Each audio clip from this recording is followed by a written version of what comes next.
საქართველოს ევროკავშირში გაწევრიანებას იქამდე ვერ შეძლებს, სანამ მისი მთავრობა ავტორიტარულ კურსს არ შეცვლის.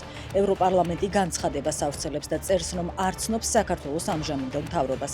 ევროკავშირისკენ მიმავალი გზა ფაქტობრივად შეჩერებულია, მანამ სანამ სამართლიანი არჩევნები არ ჩატარდება, ნათქვამია განცხადებაში.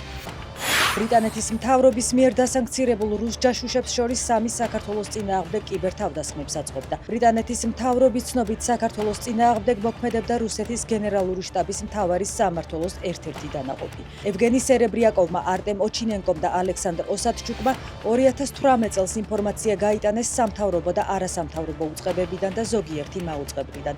რუსეთის სამხედრო დაზვერვის 18 ოფიცერი ბრიტანეთმა გუშინ დაასანქცირა.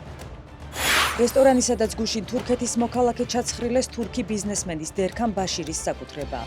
უფლებადამცველ თამაზ ბაკურიძის თქმით, ბაშირს თურქეთში მძიმე დანაშაულები აქვს ჩადენილი და მას მოსაკლავად დასდევენ. უფლებადამცველი თურქი ბიზნესმენის ქვეყნიდან გაძევებას ითხოვს და ამბობს, რომ თუ ის ბათუმში დარჩება, კრიმინალური გარჩევები გაგრძელდება. გუშინდელი მკვლელობის საქმეზე თურქეთის 2 მოქალაქეა დაკავებული. უკრაინამ რუსების მიერ გატაცებული 11 ბავშვი დაიბრუნა. ბავშვები 10-დან 17 წლამდე ასაკის არიან.